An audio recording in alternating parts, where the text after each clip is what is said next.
it's pretty much all I do. Like, it's my job, but it's my life as well. It's like, I pretty much spend like all day, every day working on stuff. And there's some weeks where technically I don't have a day off.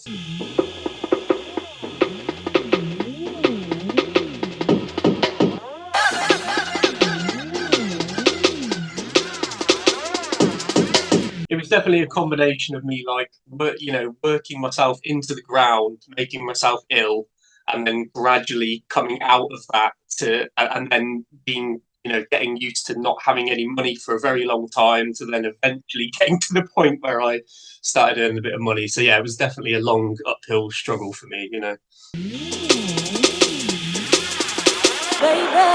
baby, baby.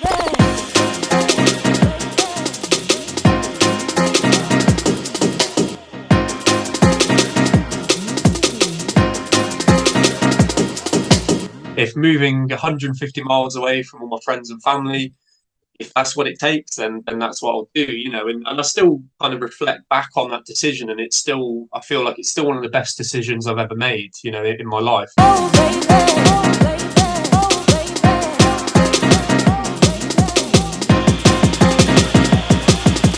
Baby, baby, baby. Hello and welcome to a brand new episode of the One More Thing podcast, a series of interviews with inspiring minds across the electronic music sphere. This month I'm talking to DJ Hybrid, a man who's regularly described as one of the hardest working people in drum and bass and jungle, and we're about to find out exactly why he really does deserve that title. A multiple label owner, DJ, producer and veritable one-man army, his mission to make music his full-time career has involved many, many years of graft and sacrifice, but it's definitely paying off as he is now regarded as one of the most longest standing, one of the most consistent and one of the most influential pioneers for the new generation of jungle and drum and bass producers. So stick around and stay tuned for the next hour and a half as we hear DJ Hybrid's origin story and find out how he balances the many roles and missions you need to in order to make it a success in underground dance music. My name is Dave Columbo Jenkins, and if you like what you're hearing, please help us spread the word, share this podcast with your pals, drop us a message, follow us on social media and subscribe to us on Patreon so we can continue supporting independent music, creative innovation and underground culture. Big up. Alex, Mr. DJ Hybrid, how the devil are you, man? Yeah, I'm good, thank you, mate. Cool. This has been long overdue. We've done lots and lots of interviews, but we've not done a podcast yet. We're going to find out loads and loads of stuff about your musical journey and where you're at. And I think it's an appropriate time. I mean, one of your labels, Deep in the Jungle, has just turned 10. And it just seems like this year has been a really strong payoff year for you. You've been incredibly prolific every single year, but it does seem like a lot of things are kind of falling into place and you're getting more props and more spotlight and more exposure on key labels than I've seen you get ever before. Would that be a fair thing to say? Yeah, no, I think you're right. I think this year it's definitely been a combination of that. But I think this year I've kind of gone out of my way to try and work with more labels rather than just kind of focusing on my own, really. So I suppose this year I've tried to like diversify a bit more in the scene, if you like, Yeah, definitely, with like different tempos as well. Like you've been experimenting on hardcore energy, like kind of 150, 160 type of stuff. I mean, I actually did a little bit of a count before we came onto this call, and I counted 38 original tracks so far. So this is now 2nd of November. We're chatting now. Was that this year? I've released? Yeah, just this year. Cool. That's not including remixes by you or remixes of you. It's also not including the instrumentals from the Most Wanted EP because the originals landed in December last year. But around about, there's probably going to be by the end of 2023 over 40 original DJ Hybrid productions, more than there were at the start of the year. I try and aim to make at least one original, like one new tune a week at like minimum, like creatively. That's what the goal I set myself. So yeah, I think that that sounds about right. Oh, cool. So you don't actually keep count of them then? No, I mean I didn't. I mean I knew it was like, obviously I think there was one month this year where I had like a release coming out every week. Sorry. So yeah, no, it makes sense that it's that many, to be fair. Yeah. Are you the type of person, once you've started a track, even if you know that it's not going to be your best track yet, will you finish it? Will you see it through to completion? Because I know a lot of producers are like that. Some have Yeah. loads of whips sitting on their hard drive when they know that they're just waiting for that extra bit of inspiration or that extra idea to push it over the edge. Other people will go, no, I've started this, so I'm going to finish it, as part of almost for your mental health and a sense of completion, really, in that way. Finish it, move on. Finish it, move on. Yeah, I definitely. I mean, that's definitely like creatively, like that's ideally that's the way I'd like to do it. Like finish, like say, get to a point where I'm happy with something and just keep writing and keep moving on to the next thing. But yeah, I know what you mean. That in the past, like inevitably, there has been, tracks where maybe I haven't worked on for that long, and the creativity's kind of like gone from it a little bit, and it feels like a bit of a struggle to finish it. So yeah, inevitably there would be a lot of work in progresses that I haven't finished. But I feel like in recent years, it's kind of those tunes now.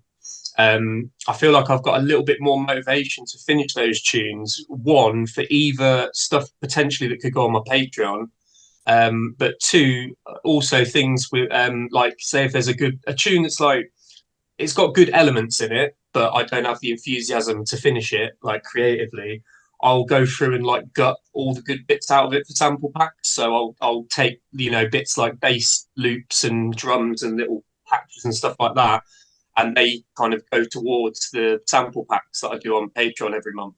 So yeah, I suppose I don't finish the tune in the sense of like it's going to get released, but I think nowadays I probably always have, I can always find a place for something. Yeah, wow, I hadn't thought about that. That's a really cool way of using bits that aren't going to see the final light of day as an actual track, but to put them on sample packs or to reutilize them in that type of way. That's really nice efficiency then. So you know that your time is never being wasted in that way. Yeah, really. yeah, no, I always try and get something out of, I'll get something out of it somewhere along the line, like I'll always make use of it if I can. Yeah, definitely. And this is only you as a producer. I mean, obviously, we're going to talk about you as a DJ as well. You've done some great tours. You played for me at Bolter Festival this year and stuff like that. But as a label owner, you've also been incredibly busy. And we've mentioned now just now like 10 years of Deep in the Jungle, but there's been monthly EPs and some album releases as well on Deep in the Jungle. That's been incredibly just as prolific as your own output, really, isn't it? Yeah, of course. Yeah, I think I'll probably go at the labels with the same kind of the same idea with my own career really, and I like to keep things moving. I like to be quite like prolific with the releases, and I suppose especially nowadays in the scene, things move very fast now. So I just feel like with my own tunes in terms of a producer, and then also in terms of the label, like I always want to keep my head above water and just keep making sure that there's stuff there for people that are interested. There's always something new there for them to check out. Yeah. It does seem to be getting faster and faster, doesn't it? That kind of urgency or immediacy for new music, new material, new activities in any type of way. Really, there's a lot of pressure to keep coming with the goods, but not even just with the music. Also in terms of like content on social media and all this stuff, it's just a constant pressure to just constantly have things that people are going to be interested in just coming left, right, and centre. Yeah. How does that leave you feeling sometimes? Because it's impossible as a human being to constantly be at that max output level, really. Yeah, I mean, I think in terms of like creatively, like I genuinely always want to be creating and writing, and that's just the kind of person I am. I've always been a very creative person.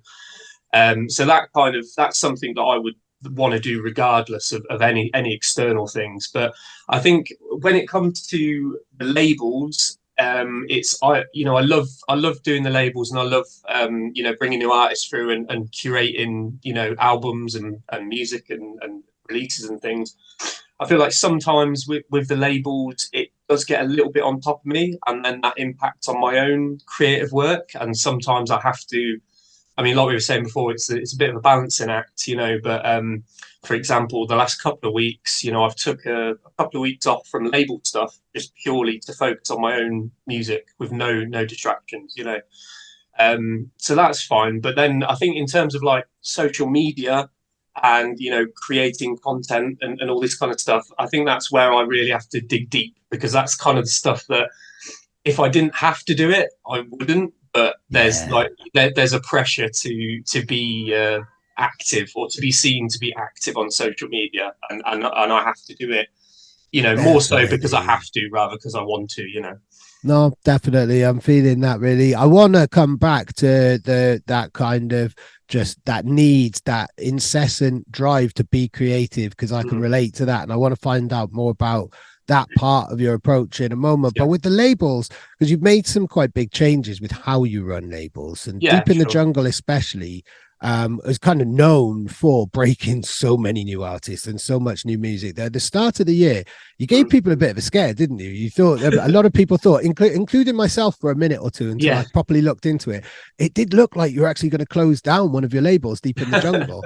But I understand why you did that, because these compilations are huge. Like you, every year you're putting out like 50 track Yeah. compilations of brand new stuff. Now, having released compilations myself as a label, the amount of admin, Yeah. the amount of Huge undertaking. metadata, and Yeah. all of that paperwork and all the fiddly stuff which you have to do for each single artist, or otherwise it doesn't get picked up, doesn't get playlisted, and there's Yeah. no point in releasing it if you don't do it. Like, it is so long and it And is so I was dry. mastering and engineering a lot of the tracks as Oh well. my So God, as well. So that's like on top of everything yeah, else. yeah. Wow. Wow. Was that an easy decision to make? Because I mean, it's a lovely accomplishment, isn't it? When you put out a huge body of work like that, and you know Yeah. that you're making so many artist days and you're giving loads of people great exposure and putting their music out into the world. But that must have been incredibly time draining for you. Yeah, it was. I mean, I think it was, you know, if you go back to like, you know, when I started the label 10 years ago, you know, I feel like the label was kind of like going under the radar until we started releasing the compilations. And I think one thing I always really loved, like, you know, the old school jungle compilations where you've got, you know, like 100% jungle, and you know, it's got all the old anthems on there. So I just really wanted to try and recreate that concept of like, I mean, originally I was like, you know, getting them all made as actual CDs as well. And, you know, I was like, wanted to actually, you know, have these like an old school jungle compilation, but obviously new tunes on there, you know. And I feel like that's kind of when the label kind of got noticed and started to take off. And then, you know, it ended up just becoming an annual thing where every year it'd be like, right, I better start getting you know, getting tunes together for this compilation, you know. And then the compilations kind of started getting bigger as well. I think, you know, we went from like 25 tunes to 30 tunes to 40 tunes to and then 50 tunes, you know. And it was great, and you know, I'm really looking back on all the different volumes. You know, I'm really glad that we did it, and we did it for so many years as well. But yeah, I think, you know, it comes down to, yeah, I'm just one person at the end of the day. I don't have a team of people around me. I do a lot of you know, I essentially do it all myself. I do all the admin. I do all the, you know, sometimes, you know, the mastering and the engineering. If I'm too busy, I outsource a little bit to Epicenter, because obviously you know, he's good like that. He's got a good studio, but yeah, it just became a huge undertaking every year for me to be, you know, working on these compilations and putting the track list together and engineering them. So yeah, and I just felt like we'd done it for so many years now that it was probably time to kind of switch things up anyway. And it kind of coincided with a time where I kind of felt like I needed more time for me creatively as well. Like I wanted to, you know, spend more time in the studio working on my own music. And so yeah, it was kind of a combination of those things which led me to the decision to stop doing the compilations, you know. But as I said to Yeah. people, it's only we're not, you know, we may release compilations in the future, but we're just not going to be so orientated round doing these big compilations every year. We're going to focus more on the individual artists now rather than the collective. Yeah, definitely. I think it's really refreshing to switch it up anyway, but then it Yeah. gives you that space to be able to do that and come up with new concepts so you don't feel like you're being stale. But I think that's such a good point about being like literally a one-man army, and I can Mm. relate to that. And you know, I got to shout out a couple of people who've just joined my team like in recent months, Mark and Yeah. Annalise. And it's so nice being able to bounce ideas off people, because when you're on your own doing everything, the admin, the creative side, the content, the social media, the invoices, the taxes, everything, like you're eat, sleeping and breathing it. There's a real fulfillment in that in DIY culture. But it's also, if you don't reach out at certain points, like you say, you know, sometimes you have to outsource, or otherwise you're going to make yourself ill. That is the downside, and that is the reality of being in this world as a creative individual. The DIY culture isn't always as glamorous or as kind of cool. You know, you can make it sound very cool, but I mean, it just takes up so much time when you're on your own, doesn't it? Yeah, definitely. Yeah, I mean, it's, you know, people always ask me, you know, like obviously when I'm traveling about doing shows, and you know, I get asked the question quite a lot, like, oh, is music like your full-time job then? And I'm like, yeah, and they're like, oh, well, that's amazing, and I'm like, yeah, but you know, it's not, it doesn't, you know, it's pretty much all I do. Like, it's my job, but it's my life as well. You know, it's like, you know, I pretty much spend like all day, every day working on stuff. And there's some weeks where technically I don't have a day off because, you know, I'll be in the studio a few days a week. I'll be doing label admin stuff a few days a week. Then I'll be traveling, doing shows. You know, I might travel back from a show Sunday, have a little rest on Sunday night, and then I'm back to it on, you know, on Monday. So it's, yeah, I mean, it's good, but it's relentless, and it's, you know, it's non-stop. So it's one of those things really. Like, I'm, you know, I enjoy doing everything that I do, but sometimes I don't think people realize like how much actually goes into it on a day-to-day, week-to-week kind of basis. Oh, massively. And the grass is always greener as well, isn't it? Like, I talk to a lot of artists who, you know, they'll say like, oh, I wish I could just be 24/7 on this. It's like, there are downsides to that. Like, at least if you've got your job, let's say delivering something, or let's say working in an office, just a kind of, you know, a regular job like you or I would have worked before, but getting into this industry, is the beauty of being able to walk out of that work, or get out of that van, or get off that building site at 5 o'clock, go home and not think about work until the next morning. Whereas with yourself, with myself, and with loads of others of our peers, you never stop thinking about it. You go to bed thinking about it. You wake up thinking about it. You check your emails. Sometimes if you're really, really on it and you're worried about a certain situation, if you wake up at 3 a.m, you'll check your fucking emails. Like, you know, it can get like that, and it's in your head all of the time. It's been like this for so long, and I know it has for you as well. Like, I can't remember what life is like without thinking constantly about what you do for a living and what the next thing is you need to do. Even when you're taking a holiday or taking a bit of time off, it's always there, isn't there? And there's a downside to that, isn't it? It's not always kind of it's how do you deal with kind of getting that out of your head, or how do you deal with that incessant kind of activity where you're thinking about so many different projects? I feel like I'm still trying to work that out, really. I think it's, you know, I mean, I've definitely had, you know, different ways of doing things, and I've refined the way I do things many, many times over the years, you know. I think now, I think I used to just try and do a bit of everything every day, you know, and be trying to essentially do like 3-4 people's jobs, you know, all at the same time, which I've stopped doing now because it felt a bit much. And I suppose now I like divide my week up, you know, so I'll have, you know, 2 or 3 days a week where I'm like, right, that is my studio time, and I'm doing nothing else other than thinking about being creative and no distractions. And then I'll have, you know, days doing the label stuff, and then days traveling doing shows, obviously, you know. But yeah, and if I'm lucky, I might have the odd weekend off or the odd day off. But yeah, I think, you know, when it comes to those times off, it is hard to kind of to disconnect and switch off sometimes, and truly relax, you know.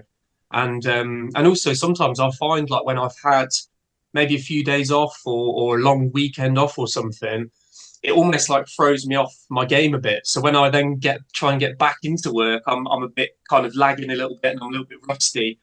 And in a weird kind of sadistic way, I kind of find it easier just to keep working constantly, because I feel like I'm always on top of my game then, you know, although it's not the best idea, because obviously everyone needs a break every now and again. You know, but, you're getting into kind of, and I feel exactly the same, as toxic workaholism, because because you're taking enjoyment. I mean, we get into this because we take so much pleasure from it, and we're really blessed to have this occupation I mean, and this really lifestyle. like, this is all I ever wanted to do. So, you know, it's like I feel like, you know, no matter like my worst week of work or my worst day of work doing this is still better than my best day of work doing any previous job that I had. So there's only so much I can complain, really, isn't it? Yeah, that's it. And I found that like Christmas time, if you take a week off at Christmas time and then it's that first week of January and you've got to it's like you've got to take a run up, really take a deep breath and Yeah, take a run up. It's like, right, yeah, what is it I do again? How do I do it? How on earth do I keep all of those plates spinning all at the same time? mm, And when they're all spinning, then you've got to move around and nudge them all in the way that you just said, you dedicate certain days to it or you find techniques. When yeah, you stop them all spinning, you've got to start them up again. There's that kind of strange turbulence of like, right, okay, let's get back up to speed on this. A bit like warming up for the gym or something like that, or yeah, warming up before yeah, a match or definitely. something. Yeah, Yeah. definitely. So what did you do? I know you worked in a record shop before, but what Mm. other jobs have you had prior to going full time on music? And can you remember the day where you were able to go full time on music? Yeah, I can. So, the kind of jobs I had, I mean, I didn't do great at school. I kind of dropped out of college twice. I was doing graphic design at college, but I didn't really get very far with it, and my heart wasn't in it. The kind of jobs that I did, I worked in the DVD shop. I worked in a cinema for a bit. Oh, Um, wow. yeah, I worked in a record shop for, that was probably one of the better jobs that I had because it was obviously related to music. And then I think the last job that I had before I really went full time with music is I started working in kitchens and started working as a kitchen porter, like washing dishes. And this was just purely to pay the rent at the time, But I worked my way up to being a chef for like about a year or so, and Wow. I worked in a couple of restaurants, and I just made myself really, really ill basically doing that job. Yeah, because that's a And then really antisocial, really it's intense, horrible. like Yeah, it's intensive, labor intensive yeah, job. Like it's most the hardest chefs. job I've ever Yeah. done. It's insane, Wow. and the stress that was involved in it. And I was doing like split shifts as well. So I was, working like doing a 12-hour shift, like going home, like finishing at 1 in the morning, going home, and then having to get up and be back there to prep at like 10, 11 in the morning. So, but yeah, I made myself ill doing that really. So yeah, basically I went from working as a chef to then basically quitting that job because it was making me ill. And then I sort of had a bit of time off, which, funnily enough, gave me more time to work on music.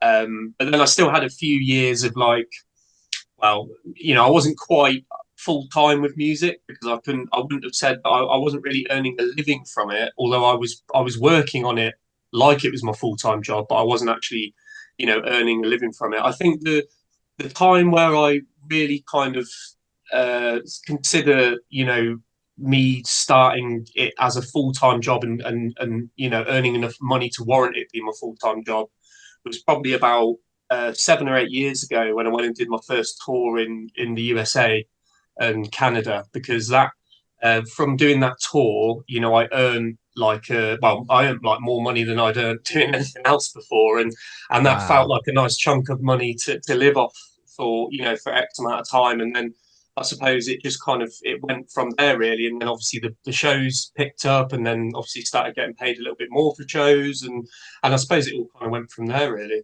Right. Yeah. Yeah. Yeah. I mean, that does sound like the kind of traditional hustle that so Yeah, many people will be able to relate to. So there wasn't a definitive day where you could just stick your middle finger up at your old employer and walk out and live the musician's no, no. life in It was any definitely a way there. combination of me like working myself into the ground, making myself ill, and then gradually coming out of that and then being getting used to not having any money for a very long time to then Yeah. eventually getting to the point where I started earning a bit of money. So yeah, it was definitely a long uphill struggle for me.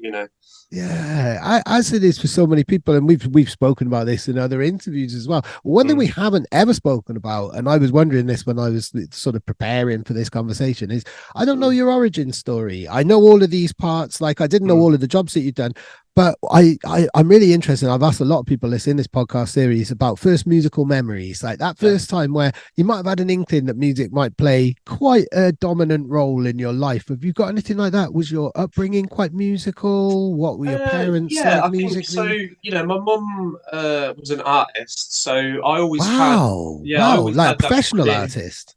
well, yeah. I mean, she didn't do it like as a full-time job, but yeah, she had quite a lot of. She did watercolor paintings, and she did quite a few like exhibitions and things like that, and sold stuff here Amazing. and there. And she always did kind of like jobs that were creative as well. So I definitely had that creative influence growing up, and I was always doing creative things when I was younger. I was always like making things or drawing or painting and things like that. I used to go to like life drawing classes with her when I was like 6 or 7 years old, and like honestly, I used to do all kinds of artistic things. And then my dad was quite musical as well. He used to play guitar, and yeah, I mean they were both quite musical. To be fair, like my dad used to listen to a lot of rock music.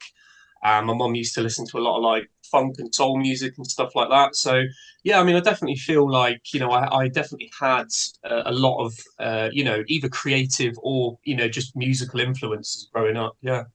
Wow, brilliant. Okay, so you were brought up in that kind of creative culture. It was encouraged of you in that Yeah, for type sure. of I way. think the way I've definitely always been encouraged to like be creative, and I definitely think that's like contributed to where I am in later Yeah. life. Because I think now that I think back to it, it's like I was always going to do a job that was like creative in some capacity. Like I was never going to do like a 9 to 5 office job. It was always going to be something creative, one way or another. Yeah, yeah. How about electronic music? When did the kind of DJ culture and things like that start to seep into your psyche, into your upbringing and your interests and inspirations? Yeah, so I think when I was a young teenager, I was very much into like rock and heavy metal and punk music and stuff like that. But then gradually, I think one of my friends gave me like a garage mixtape when I was about 14, and I used to listen to this garage mixtape all the time, and I really loved that.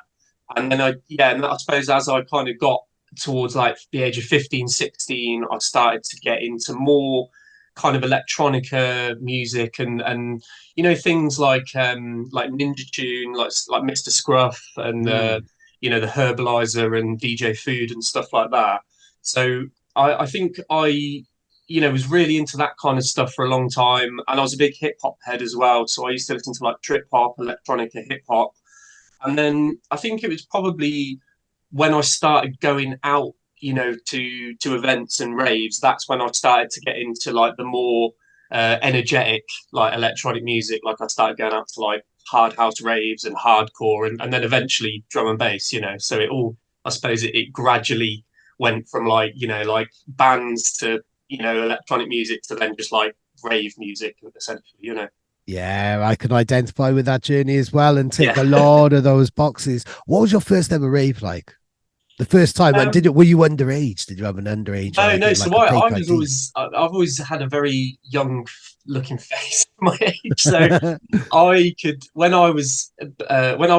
I was still getting ID'd when I was like 30. So when I was like 17 years old, there's no chance I was getting into a rave because I used to get ID'd all the time because I had a baby face. So yeah, the first real proper rave that I went to was actually Creamfields. Oh, go Um, on. yeah, and that was, I think it was like 2004, 2005 kind of time. And that was, obviously when I was 18 or whatever. And yeah, that was kind of the first. I think I'd been to like, before that it was like house parties really. That was like my first kind of like introduction to DJing and listening to music loud and stuff was essentially house parties when I was younger. But then, yeah, when I was 18 onwards and I started actually going to events, I think Creamfields was like the first proper big event I went to. Brilliant. We went to Creamfields religiously all of those years, all of the ones up Mm. in Liverpool, and then it moved to Yeah, Daresbury, and yeah, then it turned into a camping one. It's still a behemoth of a festival now. It's great to see that it's still a tradition and it's still just as, if not bigger than when we went as kids. I'm yeah. just a few years older than you, but similar age, and those Mm. those years are formative. That's where I heard that particular Creamfields, 2004 Creamfields was the first time I heard Marky Mm. and saw a Marky set and was going more and more towards the kind of drum and bass sound Yeah. myself there.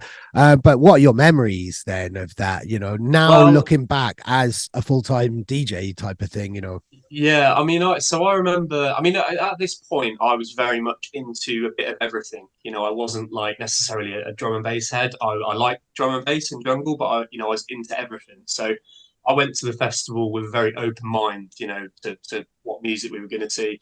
And I think, I remember seeing Faithless on the main stage, Yeah. and I think after Faithless, Andy C was playing, and it was the Accelerated Culture tent at that point. Yeah. And I'd never seen Andy T before, and obviously everyone was like, "Oh, you need to go and see Andy T." And so yeah, I think it was about midnight. Faithless had just finished their set on the main stage, and me and my mates went over to the Accelerated Culture tent, and yeah, it blew me away. And I think I spent the rest of the festival in the Accelerated Culture tent. So I seen like it was like Andy T, Hype, Zinc, Dillinger, and Lemon D. And yeah, I pretty much spent the rest of the night in that tent really. And I feel like Wow. from that like day onwards, I was like, yeah, I want to do drum and bass. Like that's that's my kind of thing. Wow, wow. Okay, how about your first ever DJ set then? So around about this time you would Yeah, have been mixing and stuff like that, or was yeah. it was I it mean, always friends decks, or did you get decks yourself and really kind of set out and yeah, be I that did. kind of I mean, there was definitely like my friends that had decks before me. But again, they used to do all kinds of different music. Like some people used to scratch and do a bit of like hip hop and stuff, and then some people used to mix like garage or hard house, and one of my mates mixed drum and bass. So I think yeah, probably at first I was probably just having a go on someone else's decks, and then I think I got some of my own decks on finance. It was like just a cheap pair to get me going. And I think I started off originally, I was buying like hip hop records, and I was going to do a bit more like turntablism, scratching, and that kind of stuff. And then, so we used to go to like house parties, and I used to, maybe do a little bit of house parties, but not loads because I was like the less experienced one out of my friends. And then, yeah, I think gradually I started getting into mixing more like, like hard house and things like that to practice with like beat matching, and then eventually, got into more like drum and bass. So I think the first ever like proper set I played out in a club was a place called Graduates. Well, it used to be called Graduates in Coventry, and it was like this dingy little basement club. And yeah, there was probably I don't know, probably like less than 50 people there. But that was my first experience of actually playing a set to people, and I think off the back of that, I got offered a set at another event, off the back of that first set. So I suppose like I played that first set, and then people got to know me around the city that I lived in, and then it kind of went from there, and I started getting bookings on other people's events and stuff. Then. right. What was Coventry like around about that time? I mean, I associate Coventry mainly through stories from people like Ray Keefe and Doc Yeah, Scott. Doc Scott obviously coming from Coventry and yeah, stuff, but there was the Eclipse. Like there was, the Eclipse, Midlands yeah, has a really important role within UK club culture and underground yeah. music. What was it like around that time? So we're talking kind of early 2000s, Yeah, really. so early 2000s. So like we obviously had the promoters and the ravers that were obviously there in the 90s that were the older crowd, and we'd go out and they'd be telling us about, oh yeah, used to like the Eclipse back in the day. And so I kind of grew up hearing things about that, but obviously never, it was a bit before my time actually going there. Mm, I think in the early 2000s there was there was definitely things going on drum and bass wise in the city, but it was very much like DIY, like young groups of friends kind of forming these little crews that we'd all put on events. So there was like three or four little crews that we had in Coventry that used to kind of like we used to be like rival each other and try and put on events, and they're all just small events with locals and stuff. But yeah, it was good. I mean, it was. I suppose we were all trying to one up each other, and that kind of drove the scene, a little bit more in the city locally, But yeah, there was it was good at that time. There was a few people like I don't know if you know like MC Toddler. yeah. Like he was like a regular. Obviously, he's from Coventry as well, and he was in one of these other crews, and we used to do events with him regularly. And it's funny because I still work with him now. I was doing a set with him in Leeds just this Friday gone. Oh, So wow. it's kind of funny because me and him we both started off in Coventry doing these little events, with our individual groups of mates, 15 odd years ago, and even now 15 years later we're still sort of doing things together, one way or another, so it's nice. Oh, and I love that. Has anybody else come through then that people don't know is from Coventry from that original kind of time? I'm not sure because there were so many people at the time in Coventry, and everyone kind of talked a big game. Like everyone was like, saying they were in it to win it, like in it for life kind of thing. But no, I think really, I think me and Toddler and maybe a couple of other people, but I'm struggling to think off the top of my head. But I feel like we're the only ones that have kind of carried it through for to it actually being our main job, like our main career. I feel like there's still a lot of people in the city that are very passionate about it, and they DJ at local events still, but it may not necessarily be like they're doing it as a full-time job. They still just do it for the love of it, really, which is obviously good as well that they're still doing it for the love. Massively. I mean, the scene is kind of founded. We've talked about like the pressures of doing this full time, but the scene is founded upon like those crews who are just doing it. That's their hobby. That's their weekend football. That's their five-a-side. That's their gym.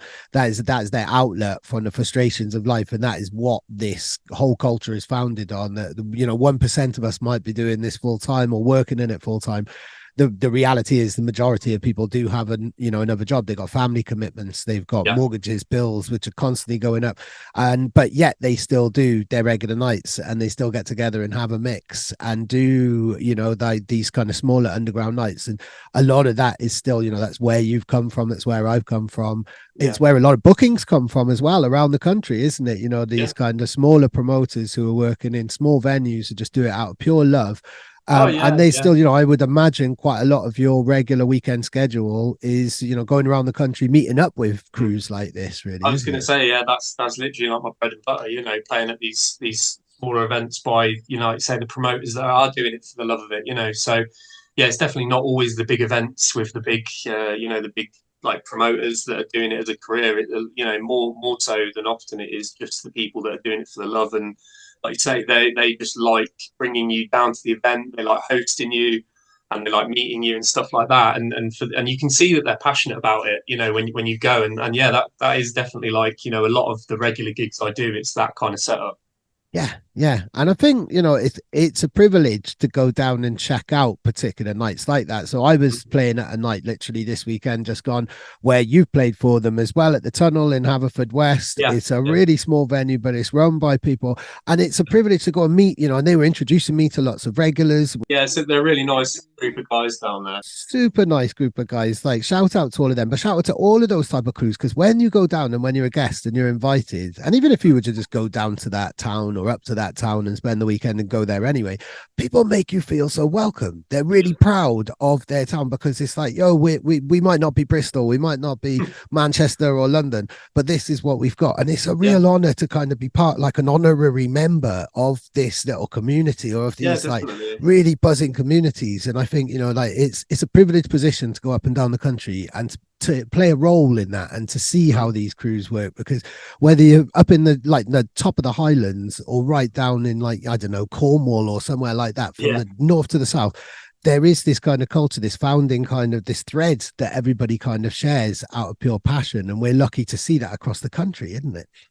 No, that's it. I like to say, I mean, I was up in Aberdeen a few weeks ago, you know what I mean? They're really lovely people up there. And then I was down in Torquay, also a few weeks ago. And like you say, from south to north, that people are just as passionate about it, and they've got their own little crews and their own little, local following and stuff. And yeah, it is lovely to see. I think, I've always been like super passionate about doing this thing. So I feel like anyone, anyone that like I see is also being super passionate, like I'm, immediately going to kind of respect them and get on with them, because we have a shared passion, Yeah, definitely. So in terms of geography, what took you then? Because you're now based kind of near Brighton. I think it's more Worthing-y type of way, isn't it? Yeah.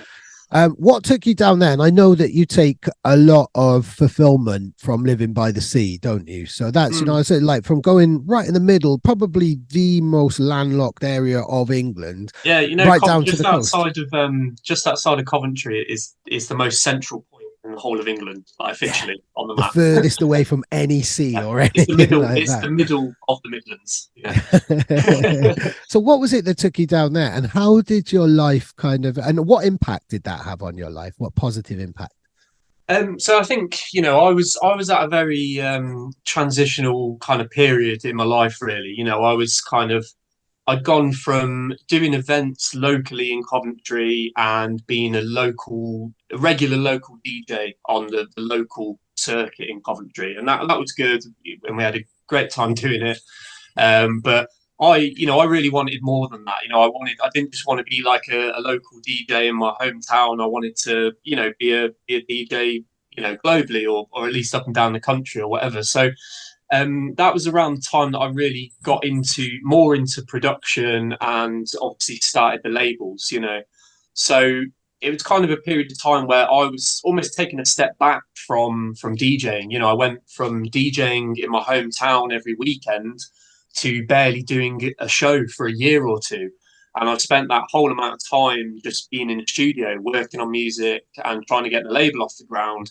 And that was also around the time that I decided to move down here, And there was a combination of reasons, really. I think, a change of scenery for one, but also, yeah, I just felt like, I wanted to go somewhere where there was a different music scene, and obviously down here, I'm just outside of Brighton, but obviously moving down here, I obviously had the intention of trying to get involved or asserting myself in the Brighton scene, one way or another.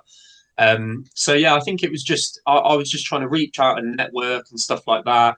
And also, I think creatively, it kind of did wonders for me moving down here because I went from having quite a vibrant social life in Coventry and like people coming knocking around my house all the time and this, that, and the other to kind of being having no distractions and just being able to sit in solitude and just be creative. And I feel like my production kind of came on leaps and bounds then, Wow. So So yeah, that's a huge yeah, sacrifice, I think. it is. Yeah. But, like if you'd have spoke to me, my younger self, I was like one of those people who was basically like, I'll do whatever it takes to be successful, So if moving 150 miles away from all my friends and family, if that's what it takes, then that's what I'll do, and I still kind of reflect back on that decision, and I feel like it's still one of the best decisions I've ever made, in my life, because, as much as like I had a great time in my younger years in Coventry,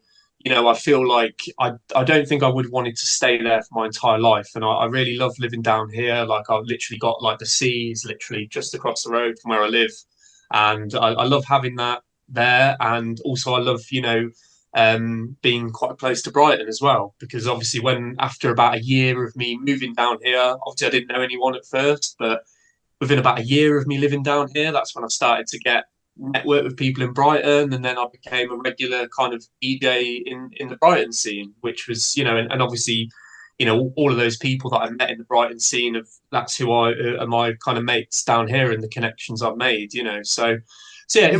it was a combination of things, but yeah, overall, I still consider it like some of the best probably decisions I made, like personally for my life, but also like decisions that I made career wise as well.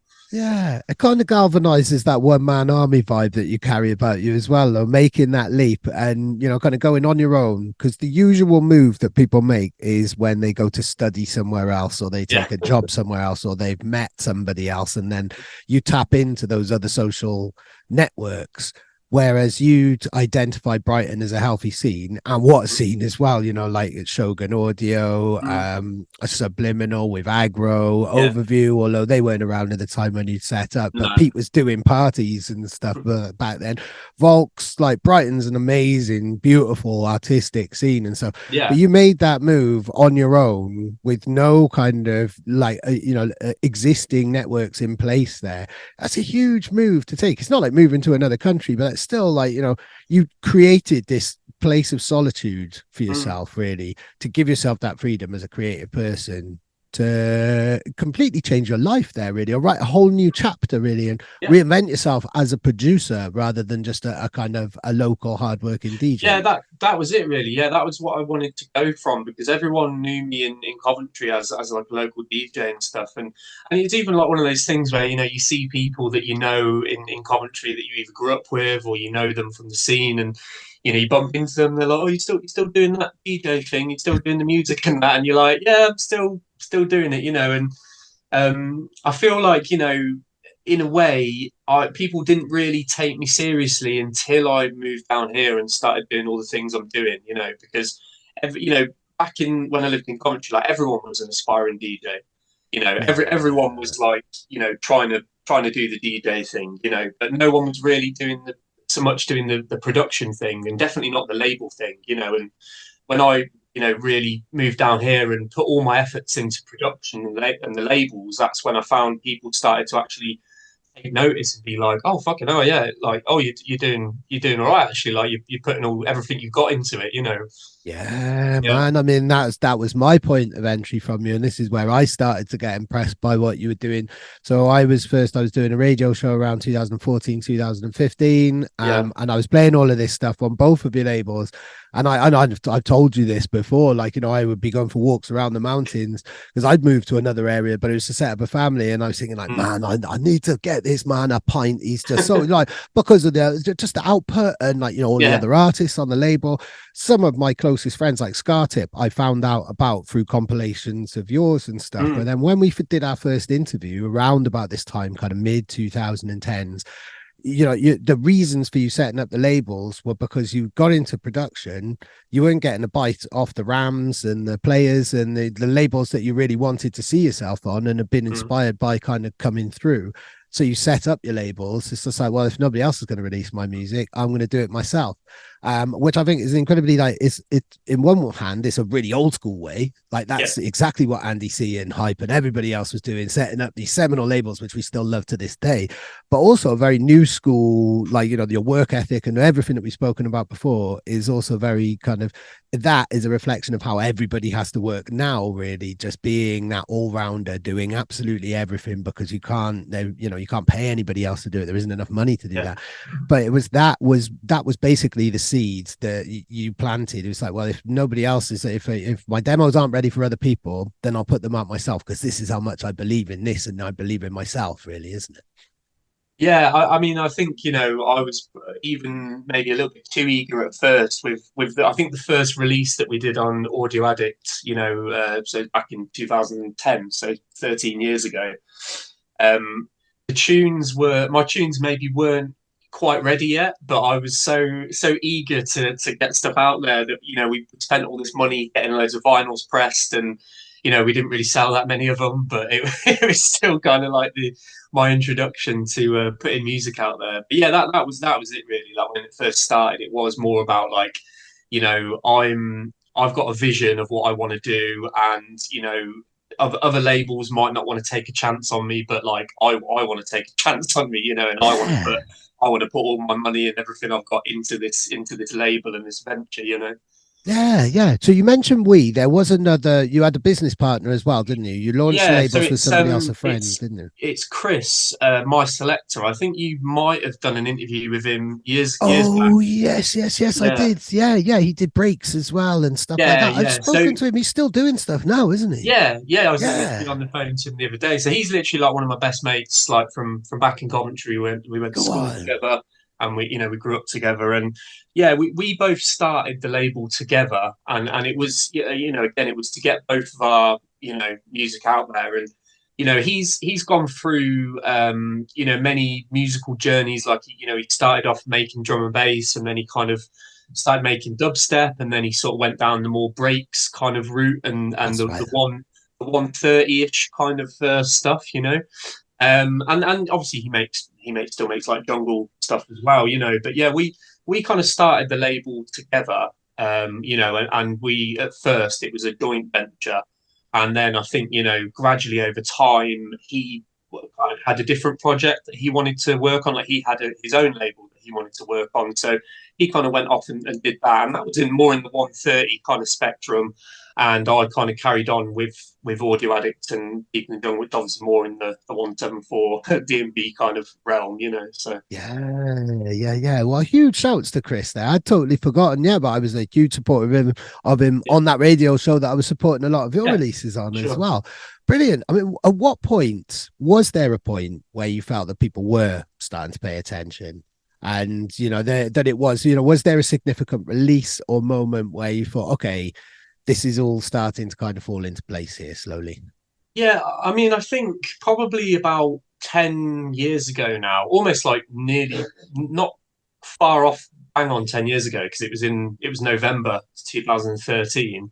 I think I'd been releasing a few bits and bobs here and there over the years, and maybe had a little bit of support, but nothing had really kind of broke through yet. There wasn't any kind of like, I was putting music out there, but I didn't really feel like much people were paying attention, And then in 2013, I made a tune called Bad Boy, and I felt like it had a lot of potential, and I actually sent it to a couple of labels and heard nothing back from them, So I was almost like kind of doubting this tune, thinking, oh, maybe it's not, maybe it's not so great after all, And in the end, after not hearing back from labels, I thought, right, I'm just going to put it out myself on Deep in the Jungle, and I put it out, and it went straight to number one, as soon as it came out. And I feel like that was like the first tune that I made, which kind of became a big tune, that when I would go and do shows, like people would say, are you playing that? Or people would say, oh, I love that tune, Bad Boy. So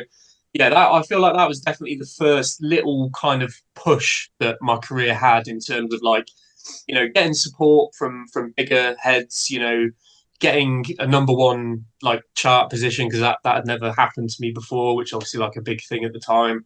And also, I suppose just getting more recognition from promoters and getting more bookings off the back of that. Like I feel like it was after that release that I started getting booked on like Jungle Jam in Leeds, for example. And there was a few more promoters, specifically jungle promoters as well, like the Jungle Alliance guys down in Brighton, Mark and Mark. They started booking me. So I feel like that from that tune onwards, it definitely gave me a push, especially specifically in the jungle scene as well, because people were like really interested in the fact that it was like a new school jungle tune, but it kind of had a bit of an old school feel to it, and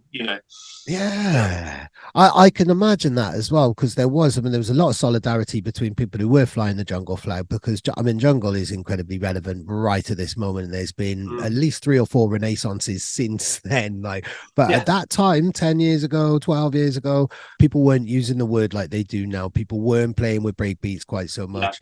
There was a lot more emphasis more on the kind of drum and bass sound, really. And we come through another really kind of commercial period where we'd had the first drum and bass number ones. There was a lot of big kind of dance floor tracks and stuff like that. Jungle wasn't really getting a look in at all, really. So when you launched Deep in the Jungle, it really wasn't the word jungle, the sounds, the ideas and stuff, and the whole culture surrounding it was nowhere near as popular or as as popular as it is now in any type of way, really, was it? No, I mean, my original influence for starting Deep in the Jungle was not because it was popular, but almost the opposite, because at the time it was very underground, and I was really getting into this kind of underground movement of jungle that was happening. And almost it was cool because I felt like, not as many people were up on it back then. And it was definitely the more kind of like mashup amen kind of stuff that I was listening to at the time, like just trying to think off the top of my head, but like Omen Breaks, Kid Lib, people like that, Green Bay Wax and stuff like that. And all of that stuff that was coming out, I was just thinking like, this is really, really cool, this stuff, and I want to start a label that focuses on the underground kind of jungle stuff that's happening, and then through that it kind of came up on a bit of a wave then as jungle, then I suppose like the new school jungle movement, as people like to call it. It kind of coincided with the early days of the label, really, and also my career as well, so it all kind of like went came in sync together, I suppose. Yeah, and loads of other people's careers as well. I Yeah. mean, that kind of, like we've mentioned, Epicenter. I know that he Yeah. put his first ever release was on Euphonics label Subwoofer, but then Yeah, not long that's after, how he I. had a huge body of work then with you, Yeah. Kumarachi, RMS then as well from Yeah. Canada and stuff like that. I mean, there was this huge kind of just loads of, did you notice lots more artists then starting to send you more demos as the years went by, as people were remembering the roots of this sound really and getting back into that breakbeat style and the Yeah. jungle kind of the technique really, I guess, or vibe. Yeah, I feel like, at first it was definitely like me kind of searching SoundCloud for these producers that were making all this like really kind of fast, crazy amen kind of stuff, like DJ LAB and like Super Ape and people like that.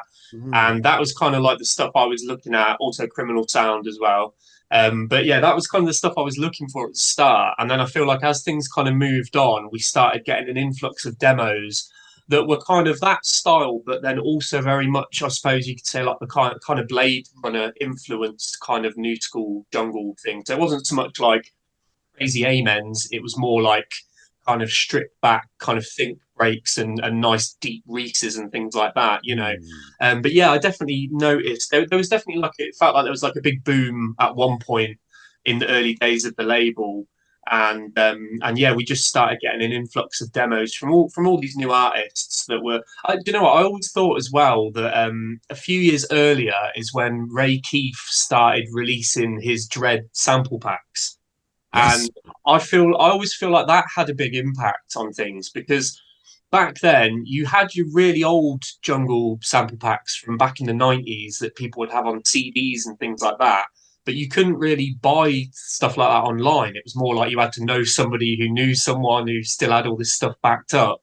And Yeah. then Ray Keefe started putting out all these Dread sample packs that had all the original Dread breaks and, obviously with Blade Runner and stuff as well. And I just feel like that, even people that were specifically making drum and bass at that point, I feel like the sample packs being out there and being readily available to people, that really kind of influenced people to work with jungle breaks more, and then even influence them to make more jungle tunes in general. And then a couple of years later, you have a look at the sound and you see like people like Blade Runner and Serum kind of taking the lead. It was Blade Runner that Ray made those sample packs with, and he actually talks about you in his book. When I co-wrote the book with him, and he talks about that because he did an interview with you on his Blueprint radio show. I think it was Blueprint. I can't remember now. Blueprint. Yeah. And highlights you as the kind of the leader of the new generation of jungle craftspeople. But that sample pack did, like Splice's have now, such a huge influence, because he mentions that and highlights you as one of those kind of leaders of the new school of jungle really. And that's something to really bear in mind, is the influence of things like sample packs, because sample packs were still those CDs that really famous samples came about from, like Valley of the Shadows and stuff like that. Intro is just taken straight from a sample pack, but nobody else had used it in that way. So, and that's the beauty of sampling, isn't it? And a huge influence the sample packs have on things, really, isn't it? Yeah, for sure. I mean, I've gone kind of out of my way over the years to collect all of these original jungle sample packs, because you can't buy them for love or money. You have to know someone who has them still. Wow, so go on. Gradually over the years, I've managed to compile all of these really, really old original jungle sample packs. And also shout out to DJ Vapor, because he definitely helped me a lot with that. He had a lot of the old ones that I couldn't find anywhere. So yeah, I feel like I definitely went through a phase of like going back through all these old jungle sample packs and finding a lot, like you say, these original samples that were used from Valley of the Shadows, and the original sample that was like the dread bass and stuff like that. It's like a reverse square wave, all of these like original sample packs, and going back and almost starting at the source and trying to recreate that, and then working forward from that. And then obviously I went into kind of through that making my own sample packs a little bit further down the line, you know. Massively. I'm torn between kind of running a parallel with like an Indiana Jones style DJ hybrid going back to find the original artifacts, or like a scholar style DJ hybrid who's going back to the original scriptures. But either way, you're going back to the roots in order to plant a new tree in that type of way.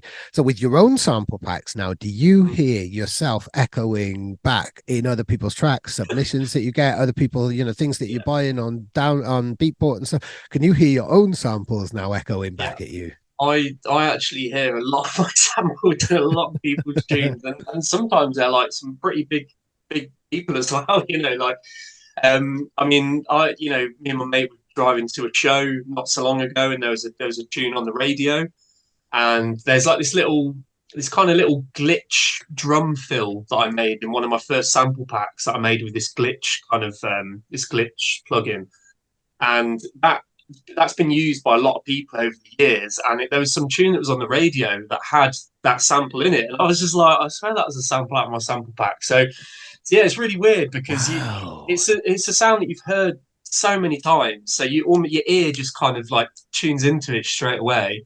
But yeah, I mean, there's especially a lot of the newer producers coming through over the last, you know, 5 or so years or whatever. Obviously I definitely hear a lot of my samples being used you know, in their music. But then also over the years there's been a few like bigger producers as well, you know, like Spy, for example. There's been a couple of Spy tunes where I've noticed him using a couple of my samples, which is amazing to me because obviously I'm a huge fan of Spy. So yeah, do you take that as a compliment? Yeah, for sure. Yeah, I mean, I'm certainly not anyone that has any hang-ups about. I mean, to be fair, if I had a problem with people using them, I wouldn't put out so many sample packs. You know, you wouldn't put them out in the first place. Yeah, exactly. I think, you know, like some people are a little bit more precious about things like that, but I feel like, you know, because I very much come from the background now of, you know, using these old school jungle sample packs and things like that, I feel like I've kind of almost like created my own versions of those. And quite often, a few of the newer producers that have come through over the years, because they're obviously a lot younger than me, you know, I've gone out of my way to send them some of these original jungle sample packs because to help influence them with their productions, you know, because they probably wouldn't even know about these packs, you know. So I almost like pass it on like to the younger generation kind of thing, you know. Yeah, definitely. So they're still carrying some of the original DNA. So it's still kind of, you know, but it's how they interpret it and how they build it and flip on it themselves with their ideas and their own reference points. And that's really like that. That's always been my mission, really, to, you know, obviously as drum and bass evolves and you know, becomes as big as it's, you know, becoming now. My mission has always been to like make sure that jungle doesn't get lost in between that, you know, and I feel like from being so prolific with, you know, with the label, but then also with sample packs and obviously passing these other old school sample packs on to people, it's kind of, you know, it keeps people interested in using breaks and you know, even like jump up producers, you know, they might have like some jungle breaks in their intros, or they might have like a little jungle break drum fill, and it still just keeps that original jungle sound like alive in a scene that's just like ever expanding, you know. Yeah, absolutely. And I love that dedication and then that loyalty to the culture in a way.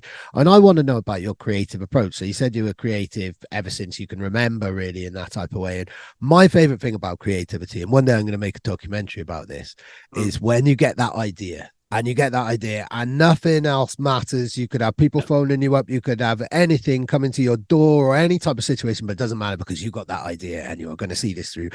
And it always gets to the point then when suddenly that idea spirals and it all gets, you know, there's a lot of other things come into it. And then it turns into more of a kind of an operational chore, a problem to solve.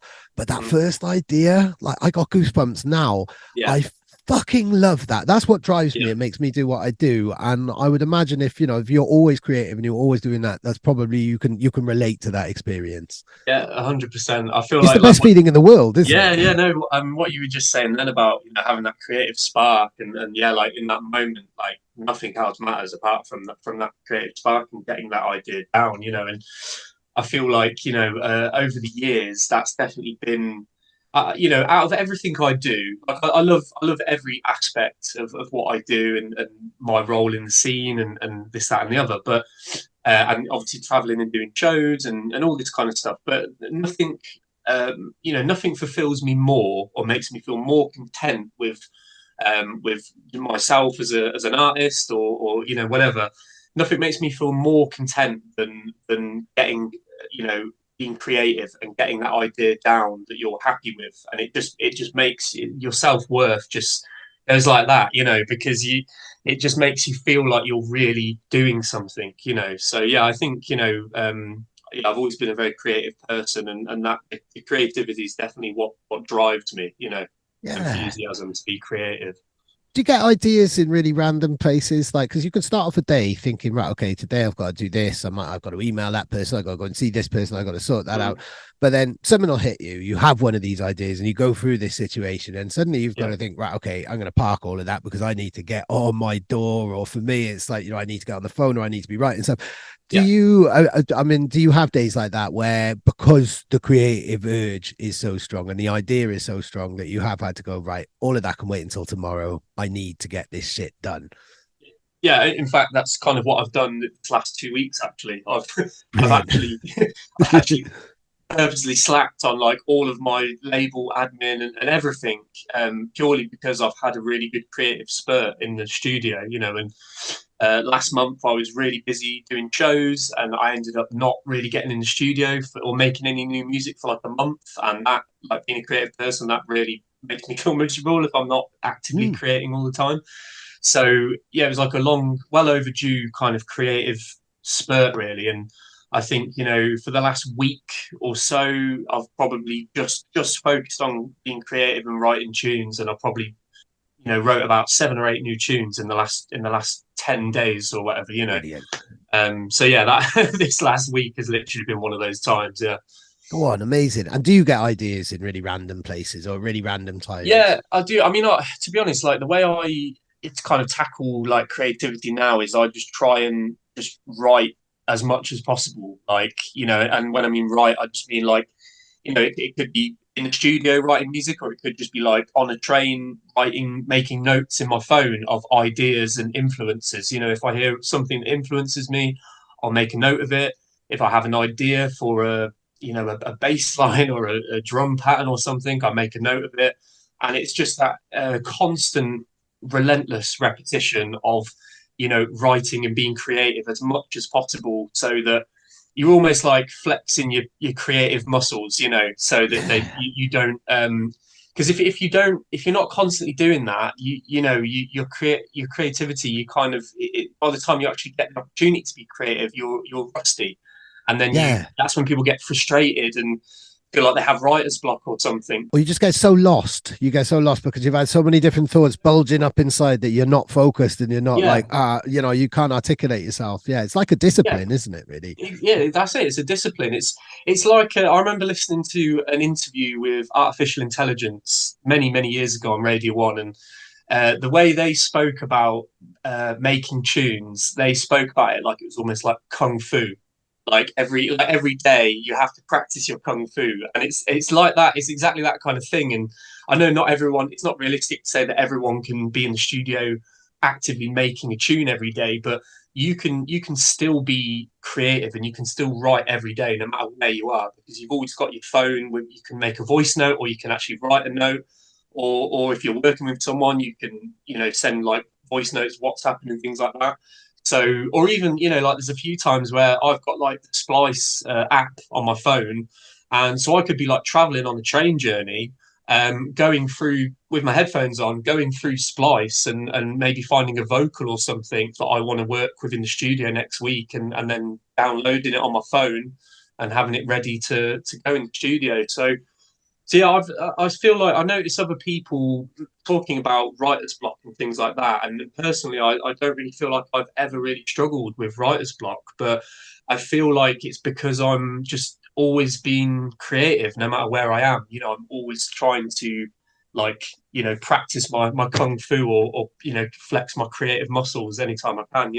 Yeah. You let that out, so you're not bottling up. You're not thinking, "Oh, I'll get back to that when I've got the headspace." Even if you've got 10 minutes, or you're on a journey, or you're on a, it's not what people would traditionally see as a creative environment. You'll still get something out in order to kind of make sure that you feel fulfilled in that type Yeah, of way. yeah. That's Or like in the brilliant. evening, I might be sat watching TV in the evening, and I get an idea and I have to run in the studio and write it on a notepad, and then go back to watching TV. But it's it's. I think Brilliant. sometimes it's just being in the mindset of like, any little thing that comes to your mind. It's like getting it down, because I feel like some people, they might have these ideas, but then they just kind of let them pass them by and they don't write it down, and then they maybe forget it by the time they get in the studio.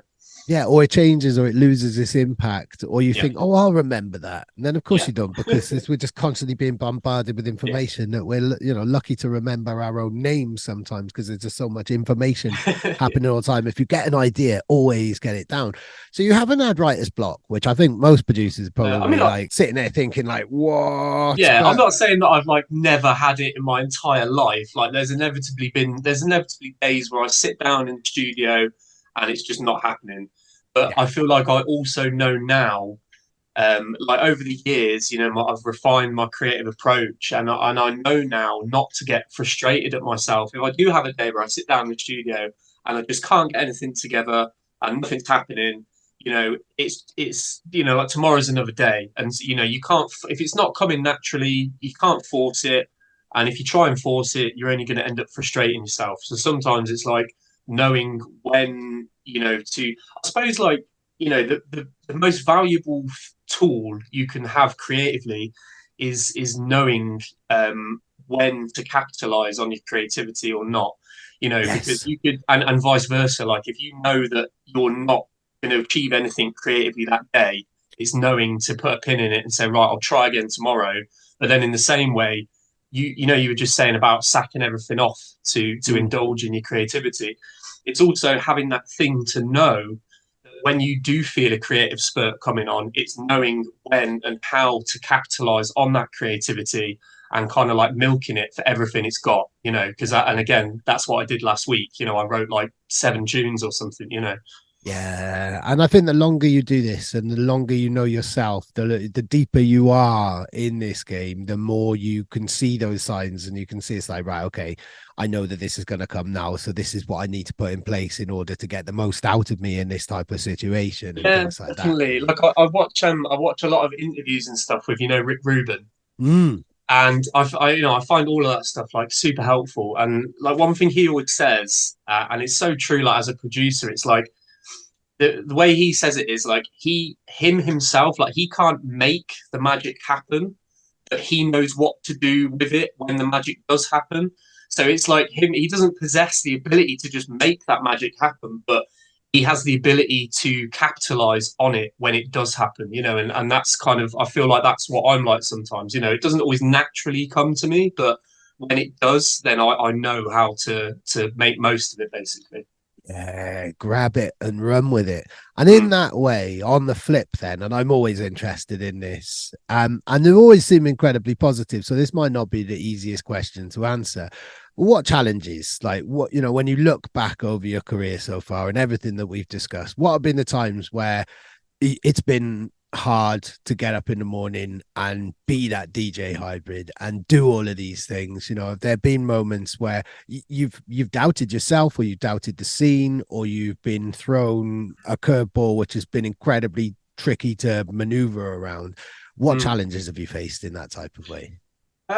I feel like, yeah, I mean, inevitably, like, everyone does have like challenges and challenging times in their career. I feel like, probably around COVID and all of the pandemic, that was definitely like a bit of a weird time for me, because I mean, I know we spoke about it previously, but I was like just about to go out and do my debut New Zealand Australia tour before COVID happened, so that all got Oh, sacked like off. literally, like you were about to head out Oh just yeah, I as the was lockdown. I was 2 days away from going out there before Yeah, we they. did an interview on UKF Yeah, about it, yeah, didn't we we? did. We spoke about it years Yeah. ago. So that period of time, and then I kind of like, when there was the period of lockdown, I feel like I went in on the labels basically. Like I really put like a lot of my time and effort into the labels, and that was around the time I was relaunching Audio Addict, and put a lot of my time and effort into bringing new artists through, and you know, just getting new artists on board and things like that. But yeah, I feel like in that time, I put so much effort into the labels and other people's careers that I kind of slacked a little bit on my own, you know. And about 6 months down the line, there was all these new names coming through, all these younger kind of like, you know, these younger up and coming producers that everyone got really excited about. And which was great for the label especially. But then I kind of found myself, I kind of felt like I'd almost like not been as prolific during that time, and also not like been like forgotten about or anything, but you know, at the same time, I feel like, you know, people maybe weren't as excited about my music specifically, and more excited about like the newer artists that were coming through on the labels, you know. So inevitably, you know, you as a creative person or an artist, you do have moments where you doubt yourself and you doubt your ability. And you know, I think as well with a lot of these new artists that are coming through, they're all super technologically advanced. You know, they've all grown up having all of these things at their fingertips. They've all grown up in the age of social media, so all these social media activities come very natural to them. So yeah, I've maybe felt like at times that, you know, I maybe wasn't able to gain the same reach and things like that on social media because I wasn't as comfortable putting myself out there on social media as much as some of the younger people were and things like that. And then also like in terms of like technical ability, you know, like I've never seen myself as a massively technical person in the studio, more just like creative person in the studio. But I feel like a lot of the younger people that are coming through were just more technologically advanced than me. And that Again, they've grown up with like, you know, kind of with computers, whereas you know, in our generation there was a certain point in our kind of early childhood when it came in, so it wasn't just something that we were naturally born with. And we can remember a time before the internet and social media and things like that, whereas the new generation now in their early 20s, they were born with keyboards at their fingertips straight away. Like I didn't even really start produce. I mean, I started learning how to produce when I was like 19, but I didn't really properly start producing until I was about 21. You know, and some of these kids that are coming through now, they've been you know, producing on their laptop at home since they were like 13, 14 years old. You know, so by the time they're, you know, 20, 21, they're like really experienced and know what they're doing, and that's obviously why I've seen such an influx of young people come through. But yeah, I think, you know, at times, especially because I work with a lot of these younger artists coming through on the labels, and you know, so I was seeing a lot of these people come through with these really impressive tunes, and then, you know, inevitably that made me feel like you know, I was maybe a little bit behind the curve maybe, and it was at that point that I kind of decided to upgrade my studio and basically get all new stuff to work with, because I'd actually been using the same stuff for like the last 10 years. Like I was literally on I was still on Windows XP till about 3 years ago. So yeah, I've literally like this new computer behind me, like I've had this for like a couple of years, but before that I was on like a proper old school setup that I'd had since I was like a teenager essentially. Wow. So a lot of all of the tracks that kind of made your career and got you to this point up until a couple of years ago really were made on the same setup and things like that. There's a really lovely kind of wholesome DIY authentic jungle spirit there, really. But there's also a point where you have to admit that you do need to update and you do need to move with the times. That's what I mean. And that was that point, sort of, you know, around that time of lockdown, COVID, all of these new artists coming through. It, you know, I started to feel almost like a little bit, like say, like behind the curve compared to some of these new people coming through. And I was still using, you know, the same synths I've been using for 10 years, and everyone was starting to use different synths like Serum and things like that. I couldn't even install Serum on my old computer because it couldn't hack 64-bit software. So I had to basically completely, upgrade everything, and not like start from scratch, but I definitely had to start a fresh chapter with a new setup, and basically get used to all of these newer software and synths and plugins that people were using, because I Yeah. felt like I had to really. Was that a struggle then when you were getting used to the new technology where, Mm. you were almost, you had to refine your sound and Yeah, your definitely. processes? I feel like at first, yeah, I definitely, because again, a lot of the stuff that I made on my old setup, especially like my jungle stuff, it was with certain synths that I've been using for years. And then obviously on my new setup, I was using some of the newer synths like Serum, and obviously they're brilliant synths, but a lot of the sounds you get out of them sound very like modern kind of neuro jump uppy kind of big Mm. sounding stuff. So yeah, inevitably, I feel like I had definitely a period of time, whether it be like maybe 6 months to a year, where I was working on music and I was putting music out, but I definitely feel like I had to like readjust myself to it, and almost refine my sound, and I suppose that kind of contributed to my sound evolving, over the years to where I'm at now, so yeah, it was definitely a kind of a weird in between point in my career, I think. Yeah, I didn't realize quite as much. I'd forgotten that. Yeah, we spoke literally days before you were about to go on tour, and then Mm, lockdown. I didn't realize quite how turbulent that was for you. But you've come out the other side, and this is something that we've spoken about before. But I don't think that much of the interview. There's a clip of it on my Bolter video, but we spoke about this. There was this amazing post of yours earlier on this year, and I can get goosebumps now thinking about it. You just come back from your US tour. You were mm, doing a show at Kool, and you had a release on RAM Records as well. It was just a really nice moment, and it wasn't a humble brag or if it was just a post of just like, I'm really happy at the moment. Like, I just come back from America, I've got this release, I'm on my way to Kool, or you just done your Kool show. yeah. And there was like this, I've got goosebumps now, I can feel them coming up my body. And it was just like, fucking go on, lad. Like, just Yeah. that's, and it's those type of moments that, they're rare in your career because you're so busy working towards something. And then once you've got to that, there's another point and another point, and you're always on that creative drive. To have those type of moments where it's just like, okay, yeah, I can pause just for a second and go, I've achieved a few things here. This is Mm. significant. That was a lovely moment, really, to look back on. And I think, to summarize where you're at now, because I think that buzz is still there in everything that you're putting out into the world and everything you're doing now a few months later.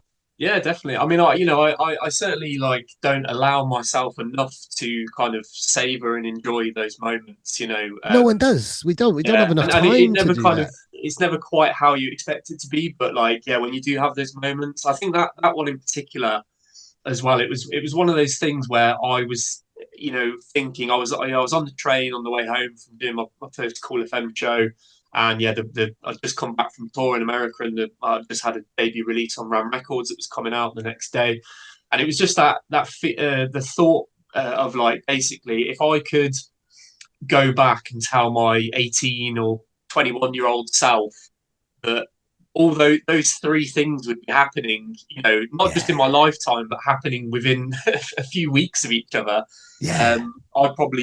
When I was younger and I was aspiring to be involved in the scene, I probably couldn't have thought of a better combination of things to happen to me or my Yeah. career than that. And yet that was the reality that I was living at that very, very moment, So yeah, I don't allow myself to enjoy those moments nearly as much as I should, but that was definitely one of those like point of reflection moments where I was just sat on the train and yeah, just feeling very nice and positive and happy really, yeah, and content.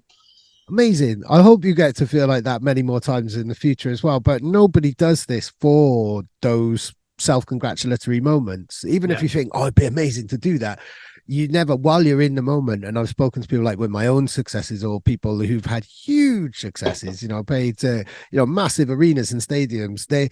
It's all so like the energy is happening in that moment. You don't get that time, Yeah. whatever success it is.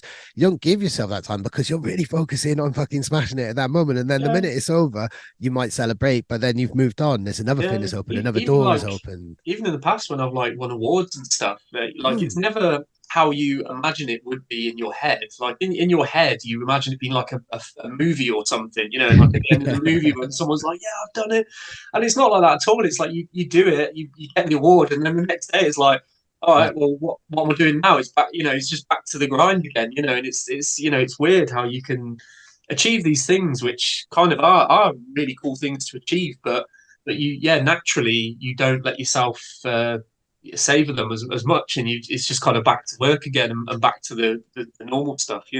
Yeah, because that moment is gone and you want to create another moment like that in the future, really. And it's Yeah. always about kind of surging into the future. And with that in mind and kind of wrapping up, what ambitions or what would you like to achieve in the next kind of few years, really? Is there anything that's still on your list to do in that type of way? Or what can people expect from you as we move into a new year and things like that? Yeah, I think, going forward, I probably want to do probably a bit more of what I've done this year, but pushing it even further. Like I really want to expand with the labels that I'm working with, and maybe even try and tick another couple of like big legendary labels off my bucket list. I want to next year do more tours and things like that as well. Like, I'm already looking at doing like another one or two tours in America and Canada next year, and potentially like Australia and New Zealand as well. So yeah, I think next year it's probably just going to be more, or the next few years, it's just going to be more of what I've done this year, but just trying to push it even further, really. And then obviously the usual kind of thing of bringing new artists through on the label and things like that. But yeah, I think the main thing, and the main thing that it will always be for me, is just trying to work on music as much as possible, and just trying to be creative as much as possible, really, and just forever kind of trying to refine my sound, and just forever trying to be influenced by things that I find interesting, and yeah, just constantly keep that creativity going, and finding enjoyment in that creative process, and trying to do that as much as possible, really. Yeah. And it doesn't sound like, it sounds like you get more and more fun out of that process the deeper you're getting into this as well. So some artists or some people unfortunately get jaded with that process, but you're always looking for something new, it seems, really. That's what I'm taking from this whole Yeah, conversation. I think like some producers, they're very very technical, um, and I feel like I'm maybe not so much on the technical side, but very much on the creative side. It's like I'm not the most kind of scientific producer in the studio, but if I have an idea, I'm very good in terms of like maximizing on my creativity and things like that. So yeah, I feel like I'm kind of the sort of person that's like I'm always going to be seeking that fulfillment, from being creative, and as it happens, the only way that I can really get that fulfillment is be actively working on music all the time, and sometimes it doesn't even matter if it's stuff that's going to get released, or if it's my best work. It's just sometimes it is just purely being creative for the sake of being creative, like just writing just to write. So yeah, I feel like that is pretty much my main kind of driving force in life, really. I love that. I absolutely love that. I can relate to that as well. And I find it incredibly inspiring to hear that from others as well. And long may that drive continue, man. And long Yeah, may our interviews continue. I've lost count how yeah, many times definitely. you've spoken, but this has been certainly one of the most extensive and one of the most Yeah, revealing. And I hope anybody listening takes a lot of inspiration from that as well. So, yeah, DJ Hybrid, thank you so much, man. thank you.